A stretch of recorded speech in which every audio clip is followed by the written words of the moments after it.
हमारे फ़ौजी कमांडर्स बुज़दिल हैं। ईरान ने जब कुवैत में अमरीकी एयरबेस पर हमला किया तो हमारे फ़ौजी कमांडर्स भाग निकले। अमरीकी फ़ौजियों ने अपने कमांडर्स को बुज़दिल करार दे दिया। इस बारे में आमिर रज़ा से बात करते हैं। आमिर भाई, बड़ा खौफनाक हमला किया था ईरान ने अमेरिका की एयरबेस पर कुवैत में मौजूद, और वहाँ पर कई अमरीकी फ़ौजी भी मारे गए, और अब जो फ़ौजी बच गए थे, कुछ ज़ख्मी हुए थे, उन्होंने सीधा सीधा इल्ज़ाम लगा दिया जनाब हमारे फ़ौजी कमांडर्स जो है ना वो बुज़दिल थे, भाग निकले। ठीक है, पहली बात तो ये है कि जंगें जो हैं फ़ौज नहीं लड़ती है, जनरल्स लड़ते हैं। ये बिल्कुल सही बात है। इसको जिस तरह से मर्जी, कमांडर जो होता है वही जंग लड़ रहा होता है। अगर आप उसकी मिसाल अभी जो 2025 मई जंग हुई है उसमें आप देख लें कि हमारे फील्ड मार्शल या हमारे एयर चीफ मार्शल या हमारे बहरिया के जो सरबराह थे, उन्होंने जो हिकमत अमली बनाई, फ़ौज ने उस पर अमल दरामद किया और पूरी दुनिया में अल्लाह ताला ने उनको इज़्ज़त दी, और आज भी वो इज़्ज़त उसी तरह से कायम दायम है, और अल्लाह पाक कायम दायम रखे। लेकिन अमरीकी जनरल्स जो हैं ये किस कदर बुज़दिल हैं कि वाशिंगटन पोस्ट की ये स्टोरी है, मैंने वो लिंक भी निकाला, मैंने पढ़ा भी, देखा भी कि ये किस कदर जो है जनरल्स की, मैं समझता हूँ कि बुज़दिली, या इसको क्या कहा जाए, मुझे इसके अल्फाज नहीं मिलते, कि दौरान जंग जो अपने फौजियों को छोड़कर भाग जाए। ऐसे ही ये तो मैं टाइटैनिक फिल्म देख रहा था तो पता चला कि वो जो उसका कैप्टन था, कैप्टन ऑफ द शिप, वो नहीं उतरा पानी में। बिल्कुल ऐसे ही है। उसने सबसे पहले लोगों को, फिर उसके बाद अपने स्टाफ को जो है वो कश्तियाँ फराहम की, और आखिर तक वो जो है टाइटैनिक पर रहा। भाई यही होता है ना कि सिप्पा सलारी अगर भाग जाएगा तो फौज क्या लड़ेगी। और मैंने उस पर, जब मैं वो पहली मरतबा वो फिल्म देख रहा था, तो जब मुझे एक दोस्त ने ये ऐसे टोका लगाया और कहा कि जब जहाज़ डूबते हैं तो सबसे पहले चूहे छलांग लगाते हैं। अब इसका मतलब ये है कि जो डोनाल्ड ट्रंप ने अपने बहुत सारे जनरल्स को इसी जंग के दौरान जो है सैक किया, किसी को रिटायर किया, किसी को कुछ किया, किसी को कुछ किया, तो इस सारे के पीछे जो था मामला ये था कि उनकी डरपोकी थी, उनकी बुज़दिली थी, और ये फ़ौजियों ने, सिपाहियों ने बिल्कुल सही निशानदेही की है। और मैं ये समझता हूँ कि जहाँ अमरीकी असले की जो धाक थी वो ख़त्म हुई है, अमरीकी जर्नल्स की धाक भी ख़त्म हुई। ऐसे ही हुआ। अमरीकी जो इंटेलिजेंस एजेंसी है CIA, उसकी धाक भी ख़त्म। देखें, एक के बाद एक चलते चले जाएं। शुरू में CIA का पता चला कि मोसाद की ये उस पर जो है काम करती है, मोसाद की रिपोर्ट्स थी, उन पर ये काम किया उसने, और जो कुछ काम किया का नतीजा ये है कि आज करोड़ों अफराद जो थे वो आयतुल्लाह अली खामनेई के जनाजे में शिरकत की। खुद डोनाल्ड ट्रंप की आंखें खुली की खुली रह गई। उन्होंने इससे किया कि मुझे नहीं अंदाज़ा था। इसका मतलब है इनके पास रिपोर्ट्स नहीं थी। ईरान की ताकत को गलत गेज किया किसका था? उनकी इंटेलिजेंस ने गलत गेज किया। CIA की रिपोर्ट्स जो थी वो फेक थी।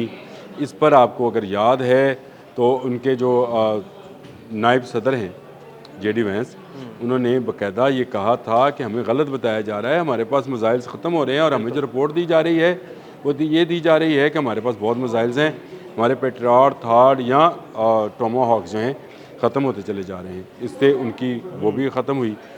फिर जिस तरह से एक ईरान अकेले तनहा मुल्क ने कई मुल्कों के साथ बयक वक्त टक्कर ली, और दुनिया की जो खुद साख्ता नंबर 1 सुपर पावर थी उससे टकरा गया, उससे क्या आपने नतीजा अखज़ किया? इसका मतलब ये था कि इनकी वॉर स्ट्रेटजी जो थी नाहल और बुज़दिल लोगों के हाथ में थी। ऐसे ही है। जंगें जीती जाती हैं।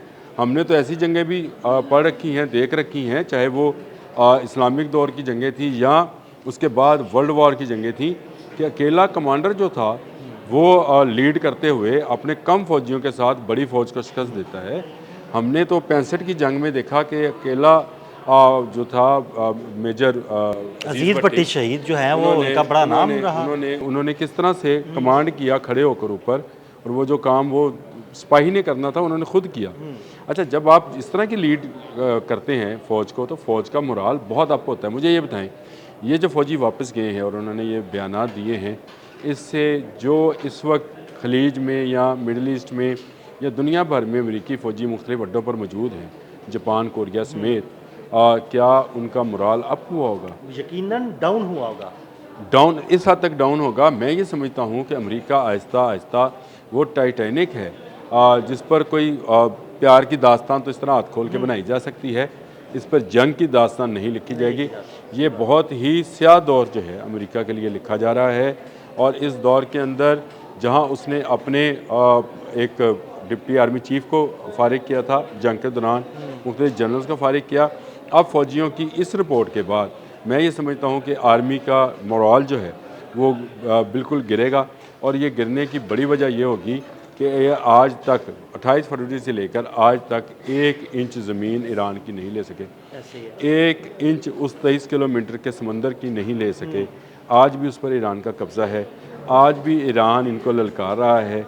उस वक्त भी अल सलाम एयर बेस पर हमला हुआ था, आज भी जो सबसे बड़ा हमला हुआ वो वहीं पे हुआ। जिसमें इनके अब तक की इनकी इतला के मुताबिक 6 फ़ौजी जो हैं वो मरे हैं या हलाक हुए हैं, और मेरी इतलात के मुताबिक वहाँ पर कैजुअल्टीज़ और ज़ख्मियों की तादाद बहुत ज़्यादा है, और वो इतनी ज़्यादा है कि मैंने सुबह भी जब मैं व्लॉग आपके साथ कर रहा था तो मैंने कहा था कि वो सायरन्स वो जो एम्बुलेंसेस के हैं वो मुसलसल आ रहे हैं, वो आग बुझ नहीं रही है क्योंकि एमुनेशन डिपो जो है उसको आग लगाएगी, फिर जो यहाँ पर इनका जेट फ्यूल का था वो ज़हीरा उसको भी आग लग गई, और धुएं के बादल जो है उठ रहे हैं, तो इसका मतलब है अंदर बहुत बड़ी तबाही मची है।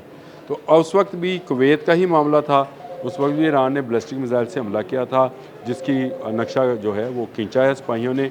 और मैंने आपको याद होगा जंग के शुरू में कहा था ये जब तबूत जाएंगे तो पता चलेगा कि नुकसान किस कदर ज़्यादा है। और तब तो इन्होंने बिल्कुल मामला को ना होल्ड कर लिया था या सामने नहीं आने दिया था। अब आहिस्ता आहिस्ता मामला सामने आ रहे हैं, कैजुअलिटीज सामने आ रही हैं, ताबूत पहुंच रहे हैं, तो अब ये चीज़ें सामने आई हैं। और जब फौजियों ने खुद कह दिया कि हमारे जनरल बुज़दिल हैं, तो फिर और किस बात की कमी रहेगी, मुझे बताएं कि फिर वो कहाँ गई अमेरिका के नंबर 1 होने की साख, उसकी नंबर 1 आर्मी की साख या उसकी फ़िज़ाइया की साख, वो सब का सब आपने हरमज़ में डूबता चला जा रहा है। मैं ये समझता हूँ कि अमरीकी टाइटैनिक जो है उसमें बहुत बड़ा शिगाफ पड़ गया है, और आहिस्ता आहिस्ता आहिस्ता ये पानी के अंदर डूब रहा है।